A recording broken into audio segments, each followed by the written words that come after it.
Discontinuous and Continuous Variations by Sheena Jaggi.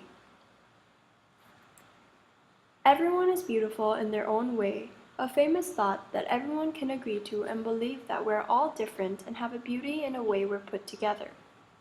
All living organisms vary.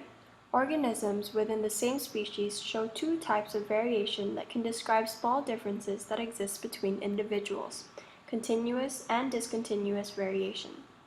Some differences or variations cover a whole range of things and are called continuous variations, whereas other differences have only a very few possible options. These are called discontinuous variations. In continuous variation, there is no fixed value. There is a complete range of measurement from one extreme to the other. The differences vary over a whole range of examples: the height, shoe size, weight, skin color, head circumference, etc. These are known as continuous variation. Continuous variation is often significantly affected by environmental influences, which also is known as environmental variation. The environment where you grow up in or live in has a significant effect on you. For example, milk yield in cows. They are not only determined by their genetic makeup, but are also significantly affected by the environmental factors such as the quality of their diet, weather, and other surroundings. Another example: if two plants were to grow in the same soil, but one is in the shade of a large tree, that plant which is in the shade will not grow as large as other plants that is not shaded. Here is a quick animation.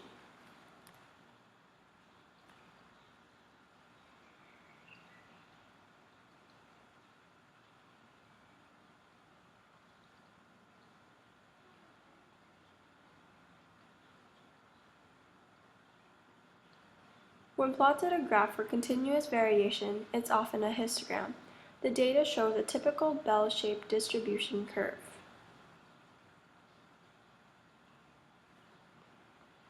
In discontinuous variation, there are differences where there are only a very few possible options. It has a fixed value. It is where individuals fall into a number of classes or categories where features cannot be measured across a complete range. This variation is controlled by alleles of a single gene or a small number of genes with very little effect from environment. You either have the characteristic or not. For example, you can roll your tongue or you cannot. You can't be in between. It's the same with the blood groups as well. You either have one blood group or another, but you cannot be in between. Other examples would be different genders, handness, etc.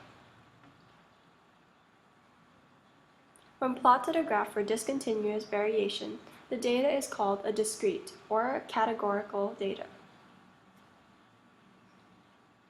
To enhance your learning on continuous or discontinuous variation, it would be helpful to conduct a lab report where you can look at different examples of these variations in humans.